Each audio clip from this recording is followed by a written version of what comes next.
Nature offers lakes and ponds for recreation. Thanks to modern skills, the joys of water also become available to the city dweller. The experience of a changing family environment is being shared by a little girl, Renee, and her dog, Poochie.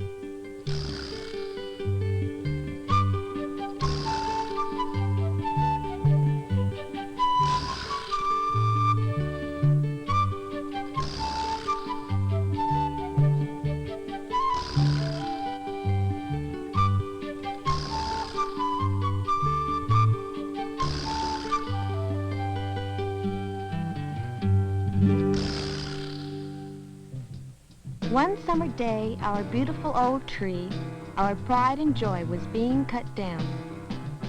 In fact, our whole backyard was torn apart.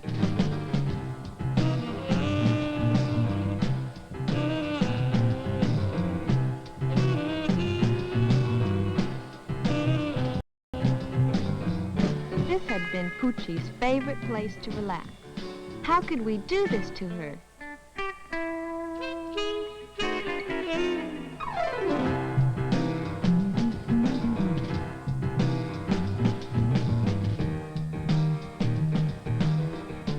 All of the shrubs and the branches of our tree were hauled away.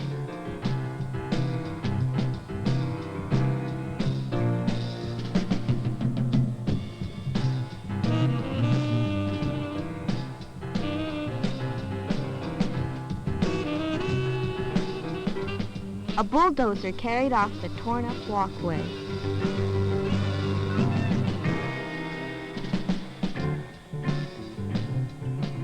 Then the ground was excavated. A deep hole took on the size and shape of a swimming pool.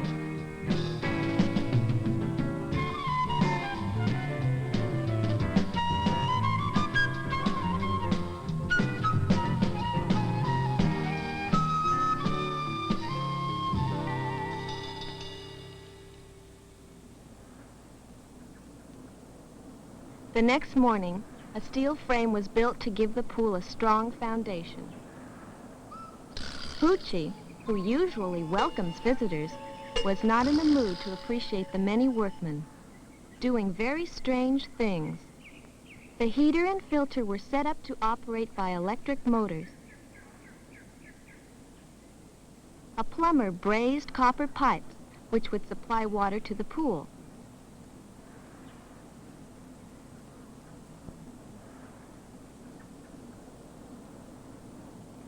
Electricians and plumbers wired and connected the new machinery.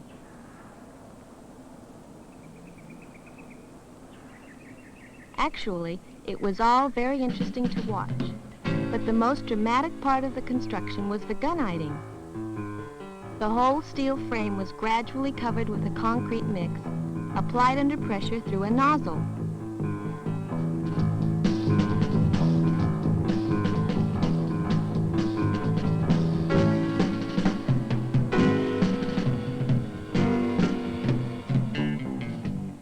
The edges were carefully cut. Curving shapes appeared. Yes, now we could visualize a pool, even though it was just an ugly, good-for-nothing hole to Poochie.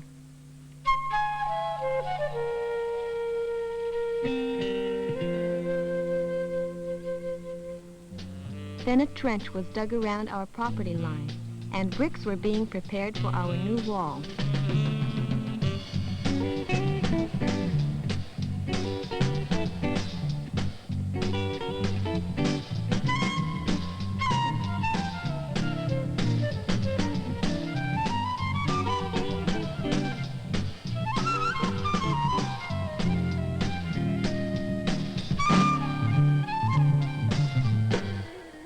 Concrete was poured into the trench to anchor the wall securely to the ground. By now, Poochie had decided to supervise whatever was going on. The first row of brick was laid with caution so that the wall would go up straight and accurately.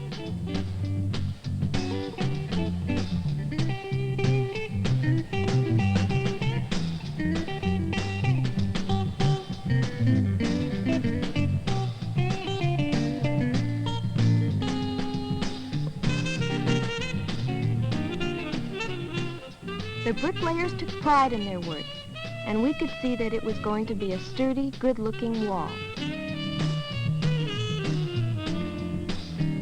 For 10 days, even after the wall was finished, we sprinkled the concrete to prevent it from drying too rapidly.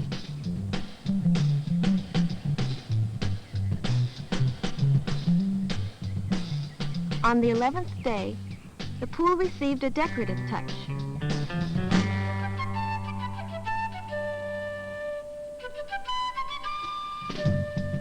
Handsome coping gave it a practical, non-slippery edge.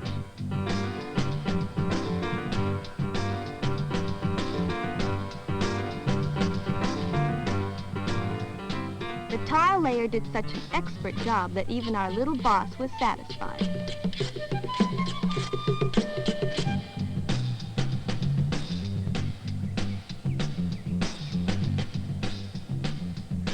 Once again, the cement mixer truck drove up our back street.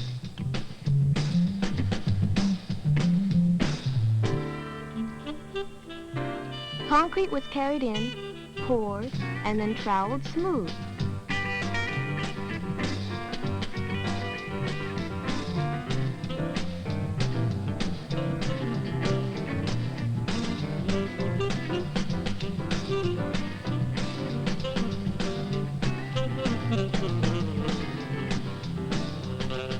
Since our backyard is small, we decided to have a decking all around to keep the pool clean.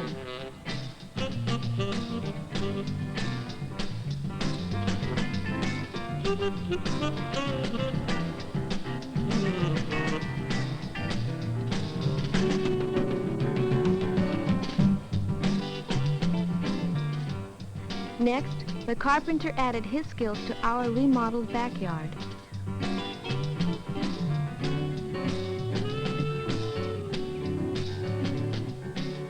Even Poochie indicated her surprise. The redwood gate was built by a master craftsman. He cared for his work so much that he even signed the gate, much as an artist signs a painting.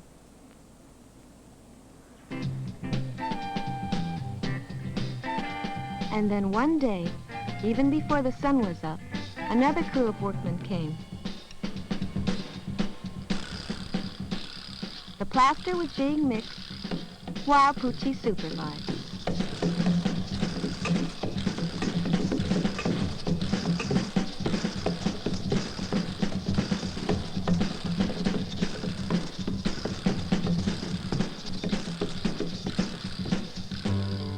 The white plaster, smoothly and evenly applied, finished off our pool.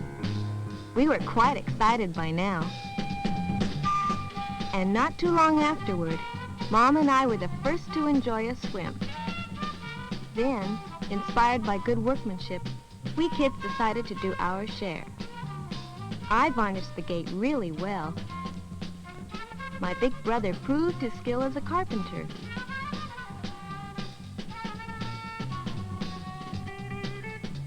He built a cover for the equipment.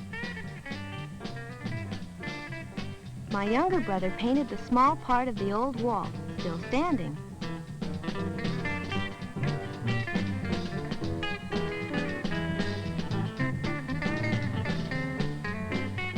And I enlivened the old flower pots with gay color.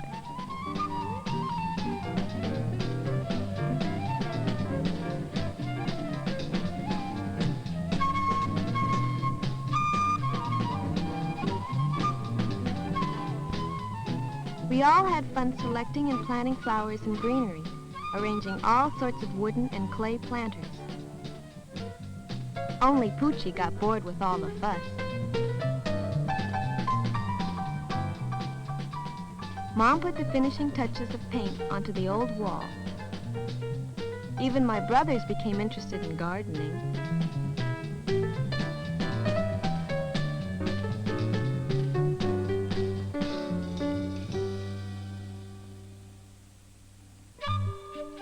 And Poochie?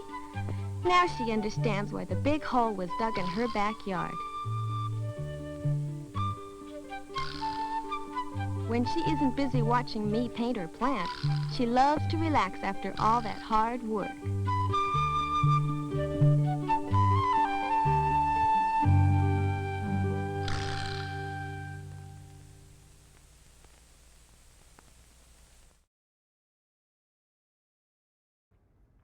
All right, can you hear me now?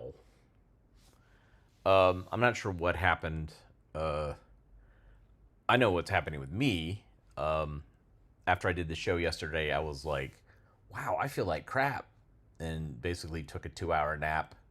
And so I've been feeling kind of low energy wise. And then I realized, like, oh, yeah, I had COVID last week.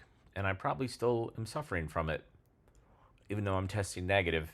So, anyways, we're doing this from my bed, where I have this nice cushion behind me. And I don't know why the mic went bad on this OBS.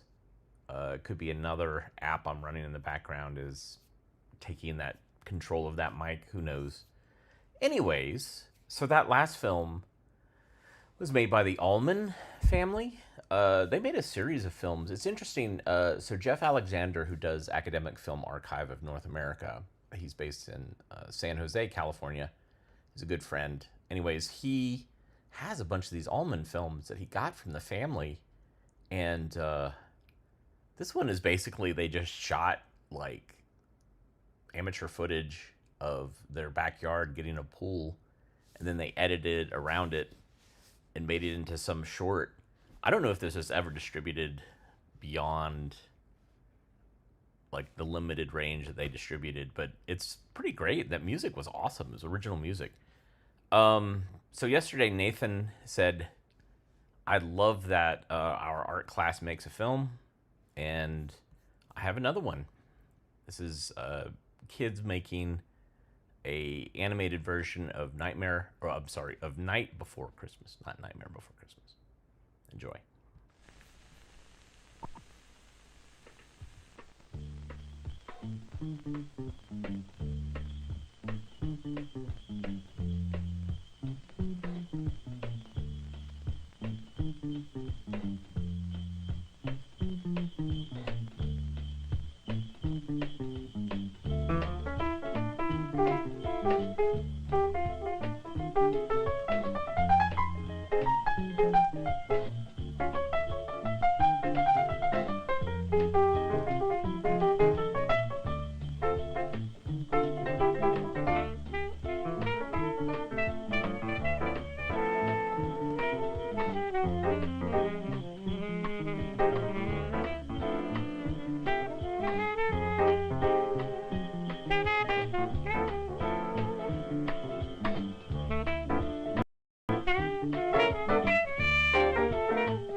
Everybody knows the poem, "'Twas the Night Before Christmas."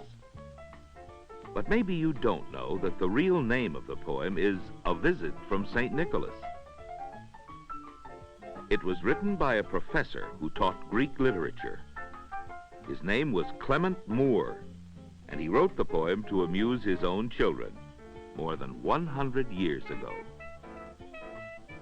It spread by word of mouth, and finally Professor Moore agreed to have it printed in a newspaper. All the other important books which Professor Moore wrote have been forgotten. But a visit from St. Nicholas lives on and belongs to everyone.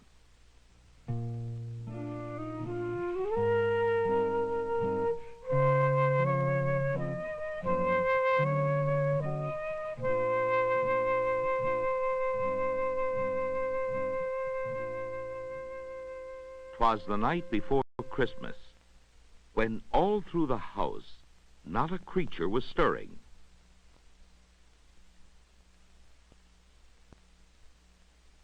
Not even a mouse. The stockings were hung by the chimney with care, in hopes that St. Nicholas soon would be there.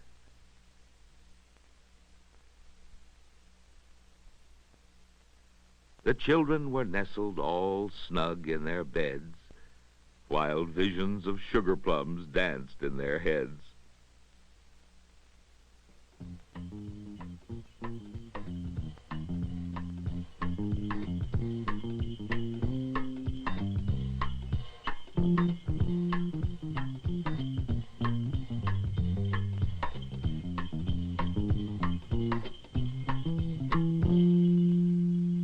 And Mamma in her kerchief, and I in my cap, had just settled our brains for a long winter's nap, when out on the lawn there arose such a clatter, I sprang from my bed to see what was the matter.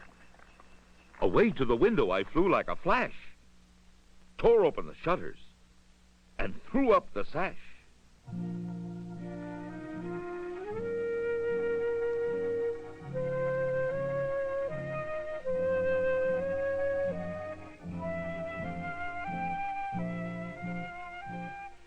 Moon on the breast of the new fallen snow gave a luster of midday to objects below, when what to my wondering eyes should appear but a miniature sleigh and 8 tiny reindeer, with a little old driver so lively and quick, I knew in a moment it must be St. Nick.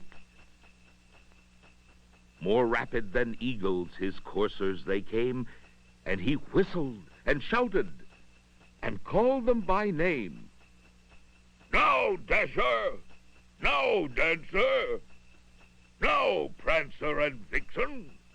On, Comet! On, Cupid! On, Donner and Blitzen! To the top of the porch! To the top of the wall! Now, dash away! Dash away! Dash away all! As dry leaves that before the wild hurricane fly, when they meet with an obstacle, mount to the sky, so up to the housetop the coursers they flew, with the sleigh full of toys, and St. Nicholas too. And then, in a twinkling, I heard on the roof the prancing and pawing of each little hoof. As I drew in my head and was turning around, down the chimney St. Nicholas came with a bound. He was dressed all in fur, from his head to his foot, and his clothes were all tarnished with ashes and soot. A bundle of toys he had flung on his back, and he looked like a peddler just opening his pack. His eyes, how they twinkled. His dimples, how merry. His cheeks were like roses, his nose like a cherry. His droll little mouth was drawn up like a bow, and the beard on his chin was as white as the snow. The stump of a pipe he held tight in his teeth, and the smoke, it encircled his head like a wreath. He had a broad face and a little round belly that shook when he laughed like a bowl full of jelly. He was chubby and plump, a right jolly old elf, and I laughed when I saw him in spite of myself. A wink of his eye and a twist of his head soon gave me to know I had nothing to dread. He spoke not a word, but went straight to his work and filled all the stockings.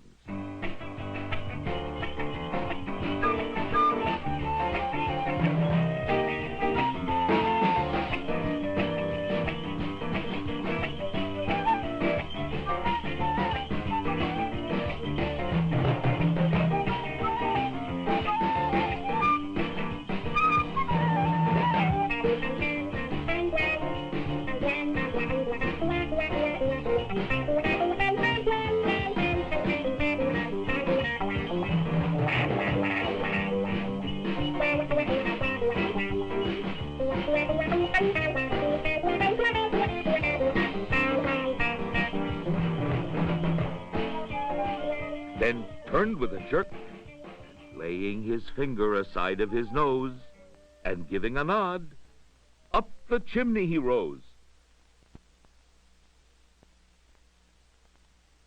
He sprang to his sleigh, to his team gave a whistle, and away they all flew, like the down of a thistle. But I heard him exclaim, ere he drove out of sight, "Happy Christmas to all, and to all a good night."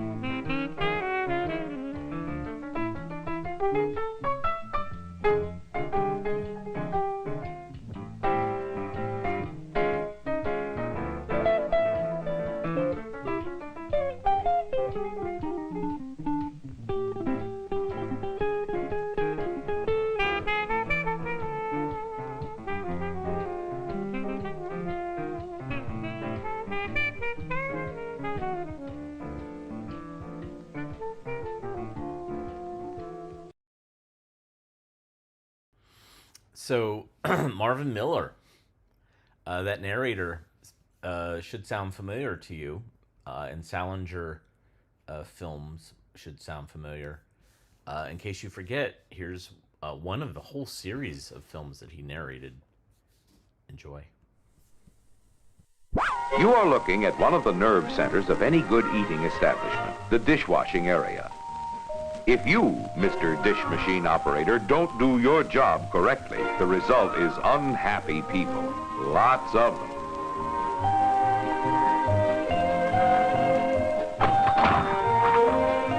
The bells stop ringing, and soon there are no people at all.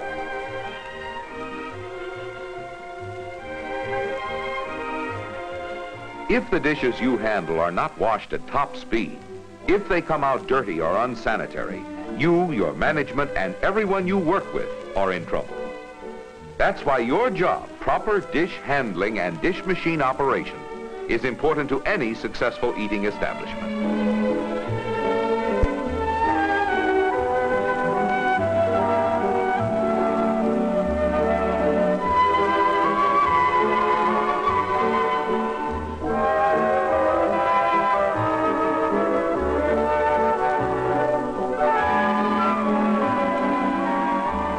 Cleanliness is the keynote of the food service industries, and cleanliness must begin with employees.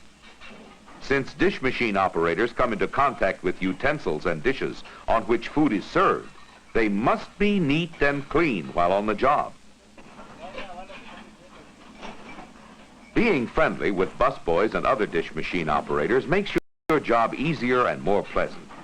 Remember that teamwork and cooperation with others are essential in the food service industries. Your first step in washing dishes is to remove the excess food bits and particles. You can do this with your bare hands, or wear rubber gloves, or use a squeegee. Find out which method your management prefers. Then pre-rinse under a warm spray. This helps to ensure the wash cycle doing a complete job. Now let's see how the dishes are loaded on a large conveyor-type machine. Place each dish carefully and properly in the conveyor. Be sure that two dishes are never stacked in one space. This gives the wash and rinse sprays the best chance of doing a thorough job. Place cups rim down. Stack glasses upside down.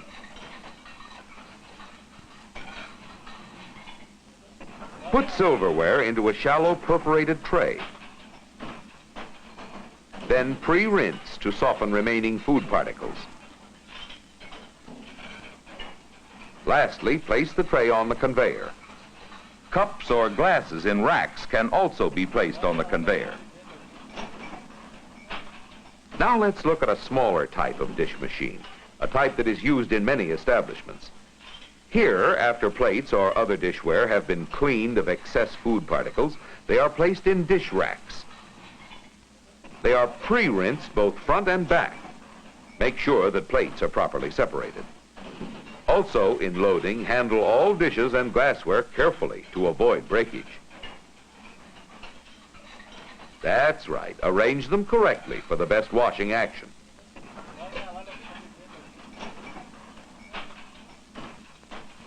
For this type of machine, put silver, handles down, in the special containers which are placed in the dish racks.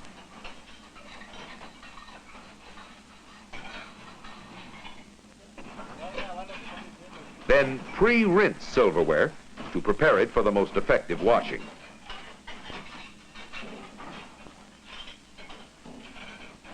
To better understand how the dish machine works, let's look inside. As your dishes move into the machine, sprays are activated from top to bottom, first for washing, then for rinsing and sanitizing. For these sprays to do their job, you must load the machine correctly. Learn about the detergents required by your equipment. Then be sure you maintain proper operating temperatures. Usually 140 to 160 degrees in the wash cycle, 180 degrees or more in the rinse cycle. If your management uses a wetting agent, learn how to add it correctly by asking someone who knows. As items come out after washing, they will quickly dry in the air. With this type machine, you place items in racks or bins as they come out on the conveyor.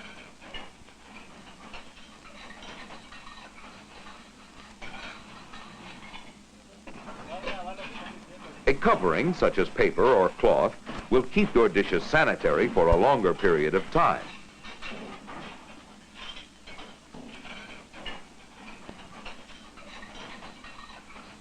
Place silverware in separate containers and store away from traffic and moisture. Also, place cups in racks. Again, don't touch the edge of the cup.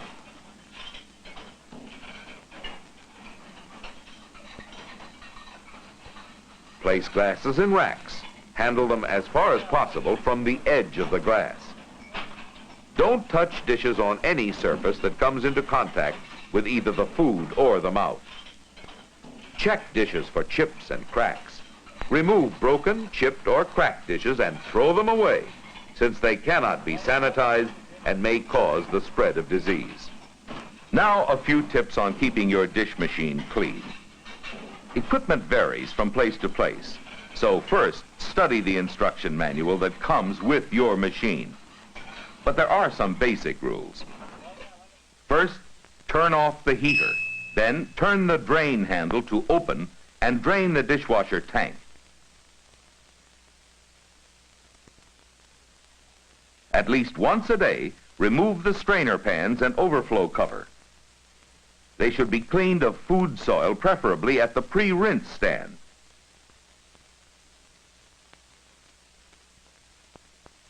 Next, remove the rinse arm.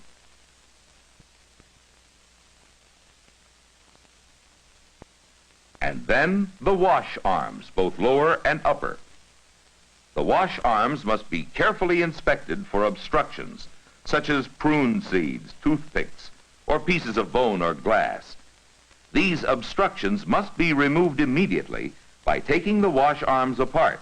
Otherwise, your dishes will not get clean. At least once a week, clean the rinse arm spray nozzles with a paper clip, like this, to remove dirt or calcium deposits. The overhead rinse nozzles should be cleaned in much the same way. After you put the rinse and wash arms back on your machine, make sure they turn freely.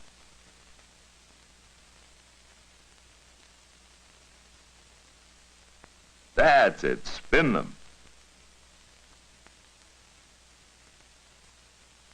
Now, close the doors, and with the drain open, operate your machine to cleanse its interior.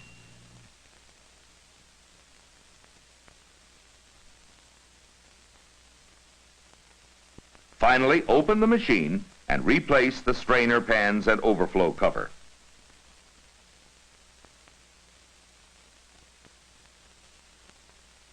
Leave the doors open until the next time you use the machine. This way it will get a chance to dry out and air. The entire procedure is simple, effective, and important. And you must follow the procedure carefully. Hey! Care must not only be taken to ensure the dishes are actually clean and sanitized, care must also be taken to minimize breakage.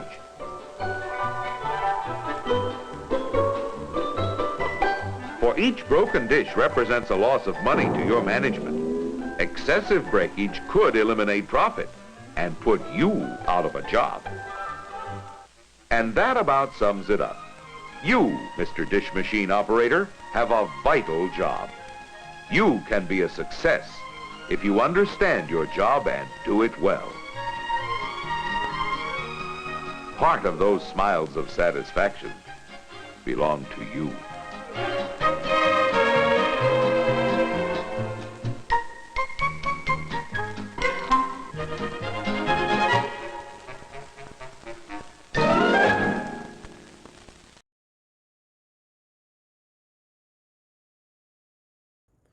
Yeah, so there's a whole series of this.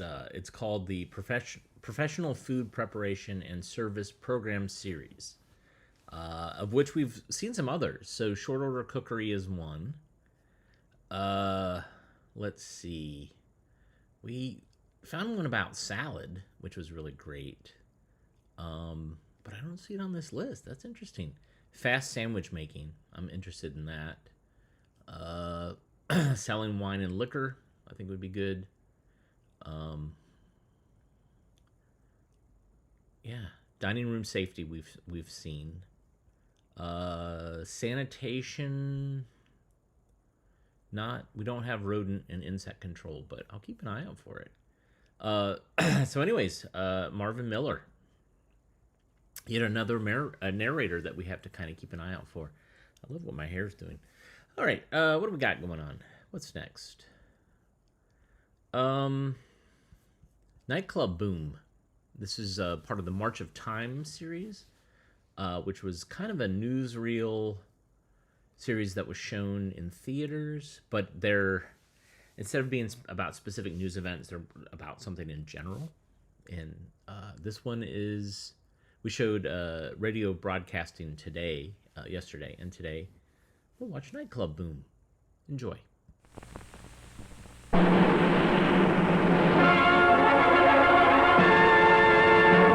The March of Time.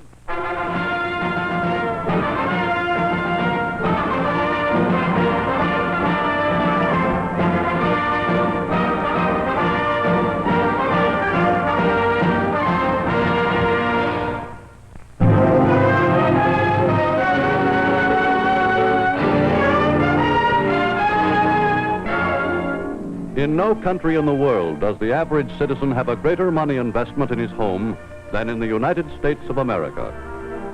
In the number and variety of devices which make for pleasant and comfortable living, the American home surpasses all others. Every year, resourceful industrialists and gadgeteers bestow upon the housewife more appliances calculated to make her work easy and provide leisure for her and her family. But in spending this leisure, many American families like nothing better than to get away as promptly as possible from home and all its comforts. Number one means of escape from the hearthside is the automobile.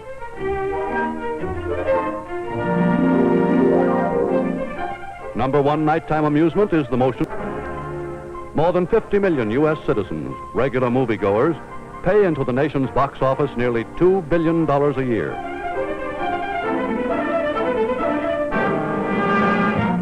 Sports are another favored attraction.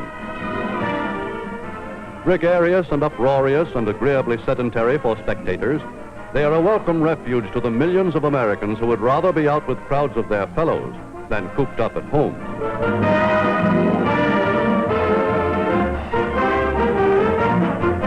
More and more, sports in which amateurs can exhibit their prowess have become a social activity for the whole family.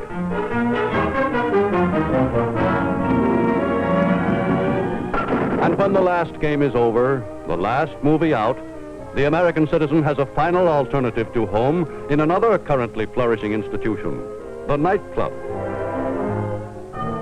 Throughout the United States, there are about 70,000 night spots, and today their major problem is less how to attract customers than how to make room for all those trying to get in.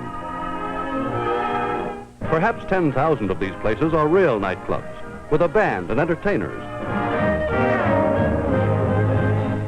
Attendance at nightclubs across the land tallied up to some 200 million admissions last year, a take of well over $600 million.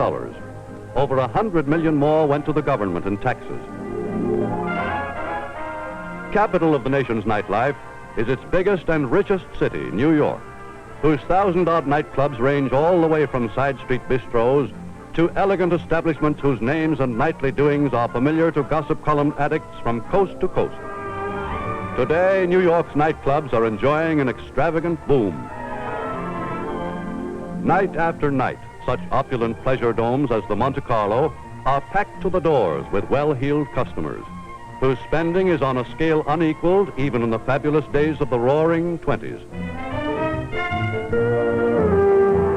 As a social institution, New York's nightlife has come a long way from the Prohibition era with its clip joints and gang warfare.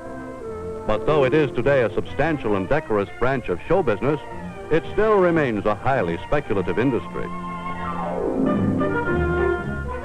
Because only one new club in 10 that opens its doors is apt to last out the first season, it is an investment strictly for those who are willing to gamble on a long chance. The bulk of the initial investment goes into decorations, the gaudier the better, to put the customers in the right frame of mind for spending. Kitchen equipment accounts for another big slice of the investment. There has to be a floor show to get the customers in, and it has to be costumed and rehearsed, all of which takes money. Today, every club has to conform to rigid fire laws, to strict licensing and police regulation, including the fingerprinting of all employees, a lingering reminder of the reputation the industry acquired in its gangster-ridden Prohibition days. Listen, we got every license in the world but the cabaret license, and you'll have to give us a temporary one so we can open up. Now here, boys, we got the health license, we got the building license, and we got the liquor license, and we got rid of the coat room. So all we have to do is get the cabaret license, and we're all set. To keep a first-class place going takes a big staff, sometimes as many as one employee for every 2 guests. The first one the public meets is the doorman, stationed there to let in the right people and brush off any not up to the tone of the establishment. Well, we're just going to sit at the bar. Oh, there's no room at the bar either. Ah, nuts to you. Come on. In most clubs, the checkroom girls are hired at a fixed salary by an outside concessionaire. He picks them for the kind of personality that will attract tips, and everything they call their employer's box, which is securely locked. For the checkroom and other concessions, including the washrooms, a concessionaire may pay $50,000 or more. Some nightclubs are largely financed in this way. Washroom attendants have many devices for extracting sizable tips. The range of personal services they offer is largest in the powder room, which serves not only as a restroom, but as a repair station, a social center, and incidentally as a strategic relay point for gossip. The fuss she made coming in, just to show off her new mink. What do you think? Strictly dyed muskrat from where I sat. But I saw the Bergdorf label. Look, dear, anyone can sew in a Bergdorf label. Social arbiter of the nightclub is the head waiter, who separates the sheep from the goats. To celebrities and known socialites, he assigns the best tables. Good-looking, well-turned-out customers get next consideration. But folding money is the surest leveler of barriers. With run-of-the-mill, non-tipping customers, the head waiter who is out to make money has ways of dealing, beginning with cold disapproval and working up to polite extortion. For every nightclub has its Siberia, the outer fringe of tables jammed into odd corners, remote from the floor show, where traffic is heaviest, noise is the loudest, and the barflies apt to be most obnoxious. At these tables, thrifty customers, or those unaware of the time-honored ways of New York nightlife, quickly learn the importance of taking care of the head waiter. See if you can find us a decent table somewhere. Thank you, sir. I shall do my best. By such pressure, a really hard-boiled head waiter can squeeze out up to $1,000 a week in tips when business is booming. The ordinary waiter cannot hope to rival these earnings, but his tips average 20%, and since prices are not low, he can count on anywhere from $100 to $150 a week. The waiter who knows how to put on a good show can increase his tips and at the same time help the club by distracting attention from the quality of the food. For in many nightclubs, food is apt to be indifferent at best. But there are some New York night spots which take great pride in their cuisine. Among them is the 21 Club, nationally famous since its speakeasy days when it was known as Jack and Charlie's. A restaurant rather than a nightclub, 21 is best known as an after-dark resort for Manhattan and Hollywood notables. Almost as well known today as their more distinguished customers are 21's hosts, the ubiquitous Burns and Crindler brothers. Any night in the week, they are more than likely to be entertaining a dozen or so front-page personalities in their dining room. People like Elliot Roosevelt and his wife, the former Faye Emerson of the movies, and Hollywood's spectacular Orson Welles. 21 has no floor show and no orchestra to attract its clientele as nightclubs do. Heart of 21 is its kitchen, through which nightlife tourists are occasionally conducted with pride by host Mac Crindler. A restaurant and nightclub kitchens are very much the same in organization, no matter what difference in the quality of the food they put out. As far as equipment goes, our kitchen is one of the best in town. But what really makes it is the staff, headed up by the maître de cuisine. He is responsible for the planning and for the quality of the food prepared by the men under him. In our place, there are about 20 of them, chefs, cooks, and assistants, some for roasts, others for salads, and so on. Chefs work under terrific pressure, but we know it's good for our cooks to be kept on their toes by the gourmets of our clientele, even though, as artists, they may occasionally react with a little temperament. Toast burn rosette on the fish. Burn rosette? All right. It's for Mr. Curtis. He says don't get the sauce too brown and plenty of hazelnut. Maybe you'd like to come in here and make it himself, huh?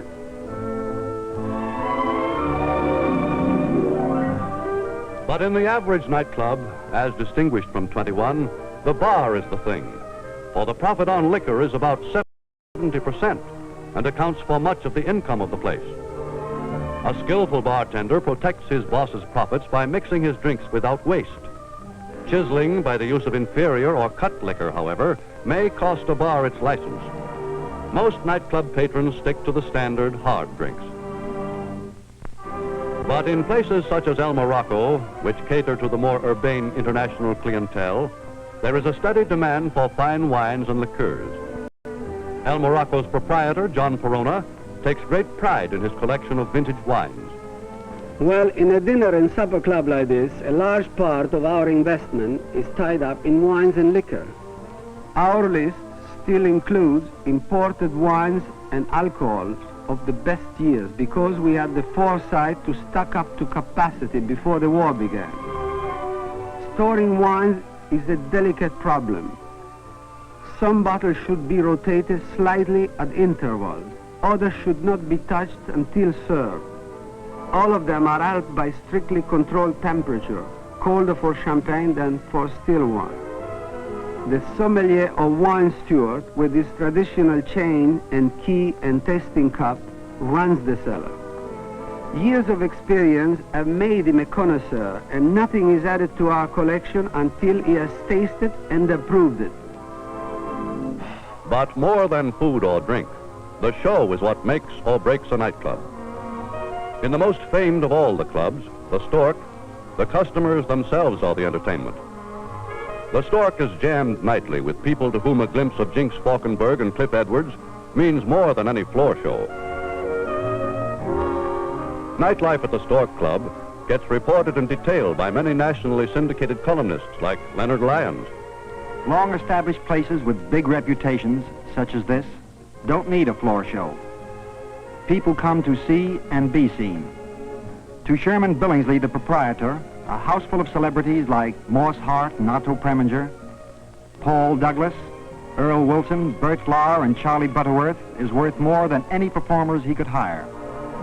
At the Stork Club, the Cub Room is set aside for celebrities and favorite clients.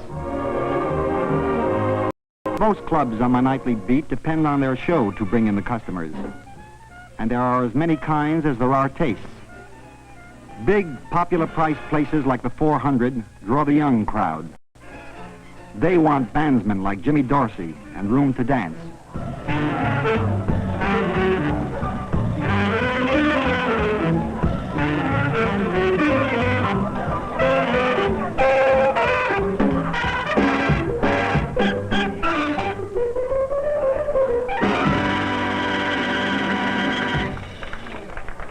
Show places round Times Square, the Zanzibar, for instance, draw the people to whom an evening on Broadway is a gala event. For about what they paid for their pair of theater tickets, these big places give them supper and a full review with drawing cards like the ink spots. To get to heaven, 'cause I know that if I got to heaven, I'd find you.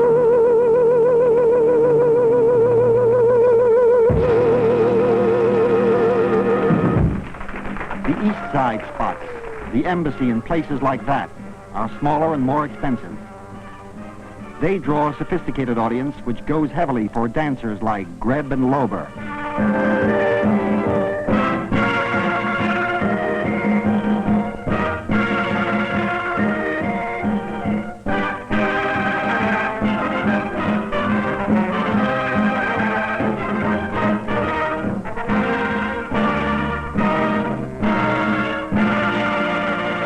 Broadway crowd, there are comics like La Martinique's Danny Thomas, who gets his laughs by a fast give and take with the audience, and even by kidding the institution of the nightclub. Multi-millionaires always occupy space on the dance floor. Got nothing but money, these people. Loaded. Then come the semi-millionaires. Those of you who for a while thought you had a ringside table. You're laughing. Come somebody richer than you, you're the second row, quick, like that. Table drops from the ceiling. Then come the middle class. And the peasants in the back. For slightly higher brows, there are retreats like the two cafe societies, uptown and downtown. They present intimate artists like plaintive Susan Reed, who sings old ballads to the tinkle of a zither. Sweet Molly Malone, and she wheeled a wheelbarrow through the streets broad and narrow, crying, "Cocos and Mansas, alive, alive, oh."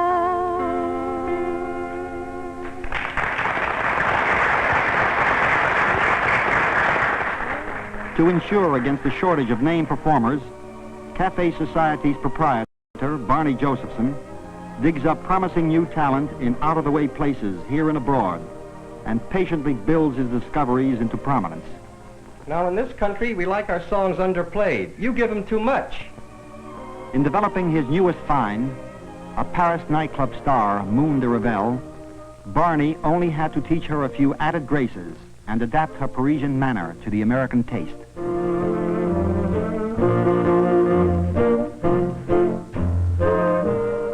Barney had gowns run up especially for her, to underscore her Guadeloupean charm and give her glamour where it would do the most good. When Barney has an artist ready, he gives the last touches to her show at the dress rehearsal. Now the impresario has done what he could for his protege. From here on out, it's up to the performer and the public. Your walk is just the way I want it. You're going to be a wow. What is it? Oh, wow. You'll find out.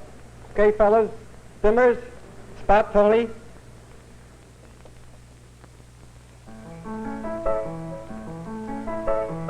Chocolat la domptée, c'est sa jeune fille aimée. Quand vanille parfumée, ranime mes cœurs, yo yo yo. Nini, mi vanille, la Guadeloupe café vanille. Nini, mi vanille, tout droit du vanille, qu'a poussé.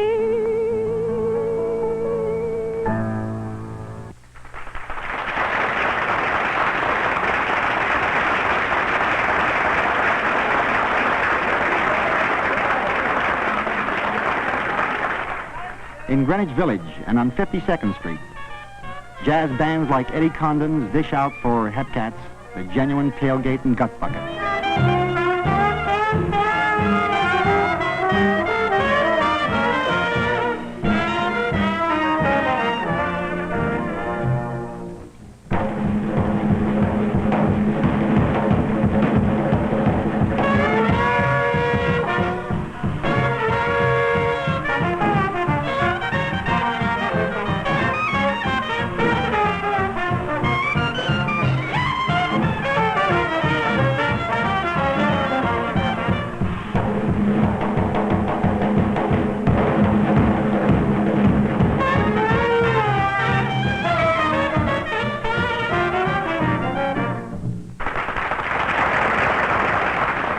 On the fringes of New York nightlife, there are always a few freak places which get discovered somehow and do a big business while they last. The current and apparently durable fad is a raucous resort on the old Bowery called Sammy's Bowery Follies. For years, this was a hangout purely for the local aristocracy until the uptown carriage trade found it. Nowadays, the charter members can hardly find elbow room in the place. So eager and many are the tourists.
Though the post-war nightclub boom will hardly last forever, the U.S. nightclub as an institution appears to be here to stay.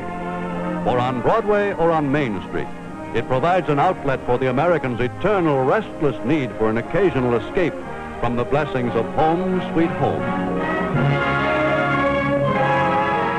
Time marches on.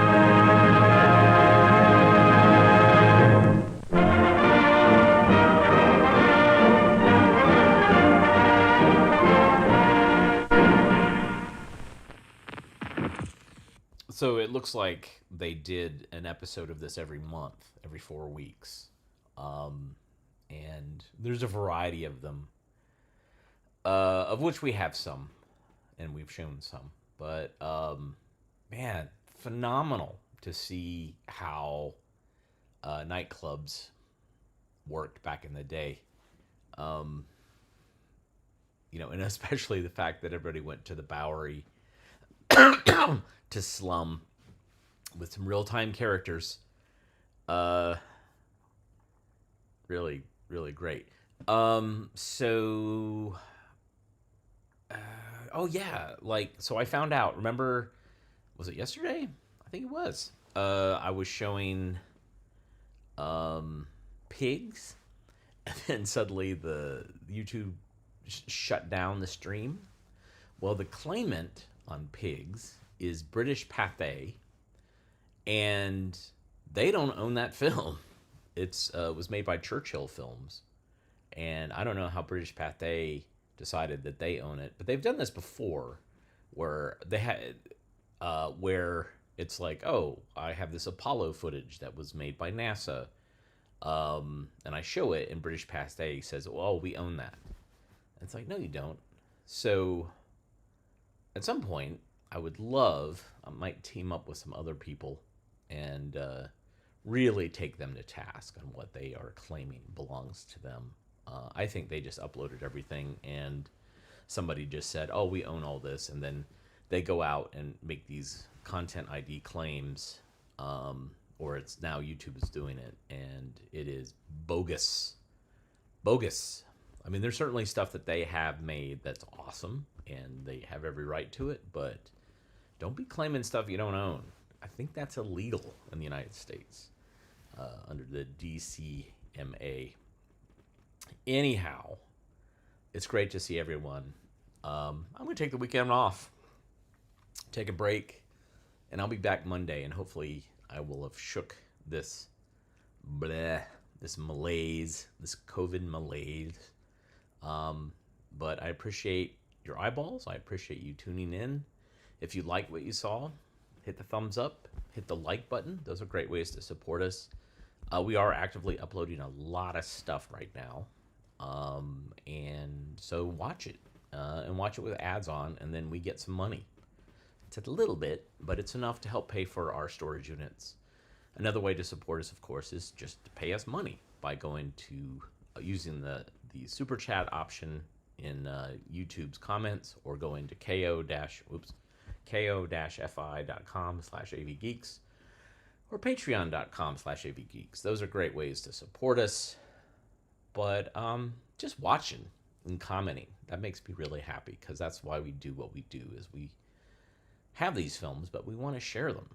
And so it was great to share these with you today. And we will see you tomorrow. No, not tomorrow. COVID brain. Monday. We will see you on Monday. Everybody take care. Have a great weekend. And we will see you soon. Bye-bye.